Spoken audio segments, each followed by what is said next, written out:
Hi, it's Charlene from the Smart Coupon Lady. Welcome back to my channel.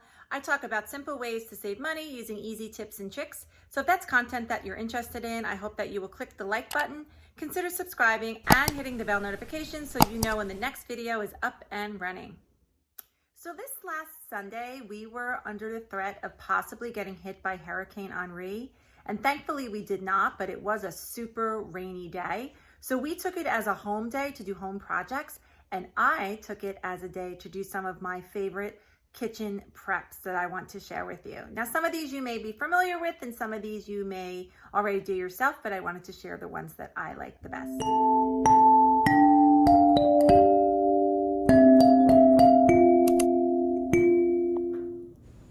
So my first frugal prep is making homemade veggie broth. Basically, I keep every scrap end or whatever I can find from my vegetables, and I keep this gallon-size bag in my freezer, and I just keep adding to it. And when it gets full, I am ready to make veggie broth, so I just basically pull it out, and then I'm going to pop all of my veggies into my crock pot. And just to show you what kind of ends I use, you can see I really take every little end or side piece that I don't use from all the vegetables.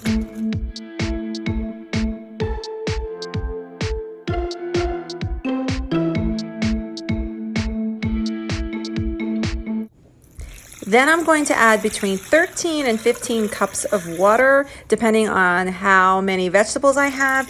I think for this batch, I ended up adding 14 cups of water to make this veggie broth.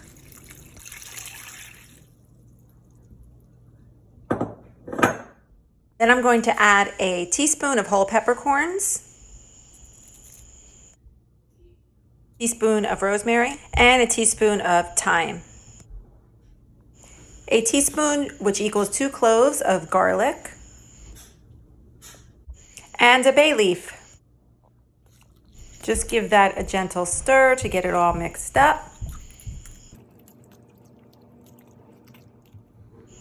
Then I'm going to put that on low for 8 to 10 hours. Now that the veggie broth is done, I'm basically going to separate it. I'm scooping it out and I'm putting it through a strainer so that it catches the vegetables and I just get the broth.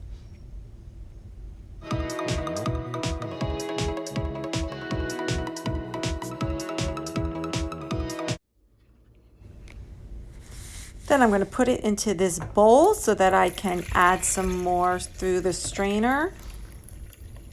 Notice I'm also going to try not to get any of that extra residue from the spices and the herbs in there.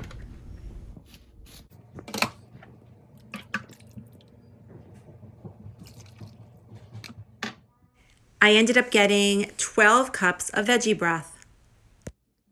To freeze the broth, I use empty glass jars and I fill them with different amounts. Some have 1 cup, some have 2 cups, some have 2.5 cups. This way I defrost whatever I need for whatever recipe I'm making.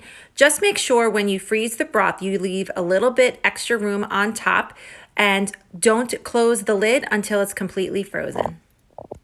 Next, I'm going to make shredded chicken for a recipe I'm going to do later in the week. You can always buy rotisserie chicken for this, but I like to do my own. I'm going to start with my smaller crock pot. I added 2 chicken breasts because that's basically what I had in my freezer, and these were starting to get a little freezer burn, but you can add as many as you want. And then you can add half a cup of water to the bottom of the crock pot. Add a half a teaspoon of salt and a half a teaspoon of pepper and a half a teaspoon of garlic powder. And that we are also going to cook on high for 8 to 10 hours. After the chicken was done, I just took 2 forks and I shredded it, and I was able to get 2 cups of shredded chicken, which was perfect for the recipe that I'm going to be making later in the week. The last thing we're going to make isn't just frugal, but it's something I really like to make, and that's red gravy. In my Italian family, we grew up calling it gravy. I know some people call it tomato sauce, but no matter what you call it, we're going to start by frying up about 4 cloves of garlic in oil. Then we're going to add 2 cans of crushed tomatoes. These are the San Marzano tomatoes that I think are the better tasting, but they are pricier, so I don't always use these. but a few weeks ago there was an Ibotta rebate on them, so I picked up a few cans to use.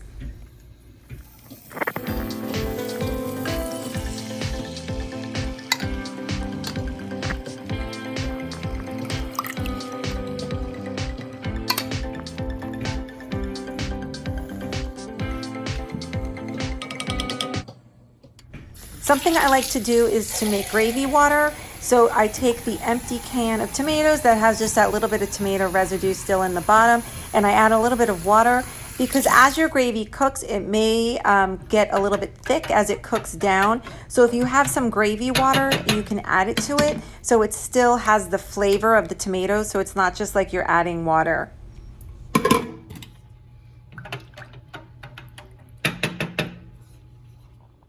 Then we're going to add 2 teaspoons of oregano, 2 teaspoons of parsley, and then I'm going to add some fresh basil that I had, but that is equal to 2 teaspoons of dried basil as well. Then we're going to add 1 tablespoon of salt and 1 to 2 teaspoons of sugar.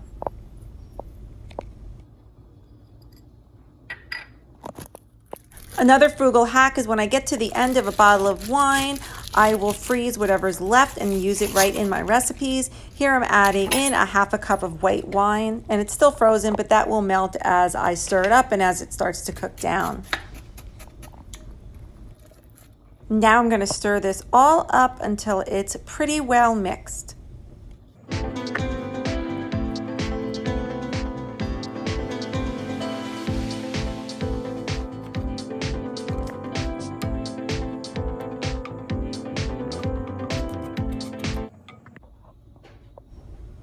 Then I'm going to set it to a low simmer, and I'll let mine cook for anywhere from like 2 to 4 hours.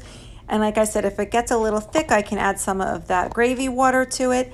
And then we're going to have this with some pasta and some garlic bread.